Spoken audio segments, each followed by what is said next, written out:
Today we will discuss about provision for discount on debtors. Provision for discount on debtors का मतलब क्या होता है? ये आपकी एक नेक्स्ट एडजस्टमेंट है. कल हम लोगों ने एडजस्टमेंट की थी provision for bad debt. Today we will discuss about provision for discount on debtors. कहता है कस्टमर्स जो होते हैं they are entitled to get the cash discount if they pay early. तो कैश डिस्काउंट जो होता है वो तब मिलता है, तब उसके लिए एंटाइटल्ड है जब हमारे कस्टमर्स, हमारे डेटर्स हमें पेमेंट करते हैं. लेकिन कई बार क्या होता है कि सपोज आपके 1 लाख के डेटर्स हैं, 50,000 रुपए उन्होंने दिया, 50,000 रुपए अगले साल देना है और हमें लगता है कि नेक्स्ट ईयर वो हमारे से डिस्काउंट क्लेम करेंगे. तो उसके लिए हम पहले से प्रोविजन क्रिएट करके रखते हैं, क्योंकि प्रूडेंस कंसेप्ट क्या कहता है या कंजर्वेटिज्म कंसेप्ट कहता है do not anticipate profit and provide for all possible losses. कि अगर हमें लगता है कि आने वाले टाइम पे हमें कोई लॉस होगा, उसके लिए हमने पहले से प्रोविजन क्रिएट करके रखनी है. और प्रॉफिट को अपनी बुक्स ऑफ अकाउंट्स में तब तक डिस्क्लोज नहीं करते until and unless it is realised.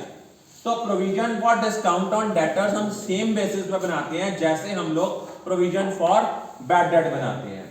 इसको निकालने का फॉर्मूला क्या होता है? सबसे पहले इसमें हम लोग न्यू प्रोविजन कैलकुलेट करेंगे. न्यू प्रोविजन कैसे कैलकुलेट करेंगे? Debtors in trial balance minus bad debt in adjustment.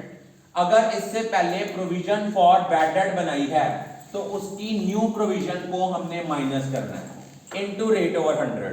Usually students की गलती क्या होनी है कि उन्होंने debtors in trial balance minus bad debt in adjustment वो क्या करते हैं, न्यू प्रोविजन की जगह सारी की सारी जो प्रोविजन की नेट अमाउंट आई है ना P&L में, उसको माइनस कर देते हैं. हमने नेट अमाउंट को माइनस नहीं करना, हमने कौन सी अमाउंट को माइनस करना है? New provision for bad date को. इसका जो नेट अमाउंट आएगा इनटू रेट ओवर 100. इसमें डिस्काउंट अलाउड ऐड करना है अगर कोई दिया हुआ है, और ओल्ड प्रोविजन कौन सी माइनस करनी है? Old provision for discount on debtors. ये ना हो कि कहीं आप गलती से प्रोविजन फॉर बैड डेट की ओल्ड प्रोविजन माइनस कर दो. हमने ओल्ड प्रोविजन जो माइनस करनी है वो कौन सी करनी है? Provision for discount on debtors. अब देखो, जब हम डिस्काउंट अलाउ करते हैं कस्टमर को, जर्नल एंट्री होती है discount allowed account debit to debtors account. आपको भी पता है जो डिस्काउंट अलाउड है बेटा वो हमारा नॉमिनल नेचर अकाउंट है, और जितने नॉमिनल नेचर अकाउंट होते हैं इनको हम क्लोज करते हैं either by transfer to trading account और in profit and loss account. तो जर्नल एंट्री आती है profit and loss account debit to discount allowed. आपको पता है हम जितने एक्सपेंसेस होते हैं उनको हम कहां ट्रांसफर करते हैं? प्रॉफिट एंड लॉस अकाउंट या ट्रेडिंग अकाउंट में. अब ये आपको पता है डिस्काउंट अलाउड आपका इनडायरेक्ट एक्सपेंस था, तो हम इसको प्रॉफिट एंड लॉस अकाउंट की डेबिट साइड पे ट्रांसफर करेंगे. और अगर हम किसी आइटम को प्रॉफिट एंड लॉस अकाउंट की डेबिट साइड पे ट्रांसफर करते हैं, उसके लिए प्रॉफिट एंड लॉस अकाउंट को डेबिट करेंगे. जर्नल एंट्री होगी profit and loss account debit to discount allowed. अगर कोई प्रोविजन ऑलरेडी एग्जिस्ट कर रही है तो डिस्काउंट अलाउड की एंट्री सेम रहेगी, discount allowed account debit to debtors account. लेकिन उस केस में जो डिस्काउंट अलाउड है उसको प्रॉफिट एंड लॉस में ट्रांसफर नहीं करेंगे, उसको ट्रांसफर करेंगे provision for discount on debtors के अकाउंट में. Provision for discount on debtor account debit to discount allowed.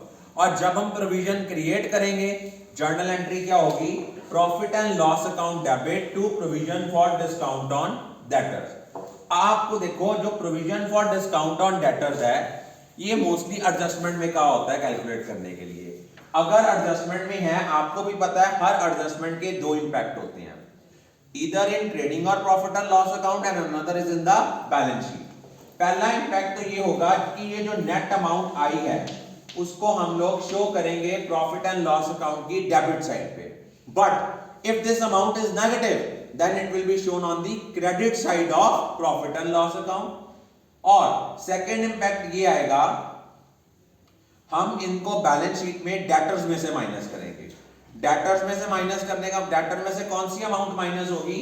ये वाली न्यू प्रोविजन वाली अमाउंट माइनस होगी, ना कि नेट अमाउंट माइनस होगी. Is it clear?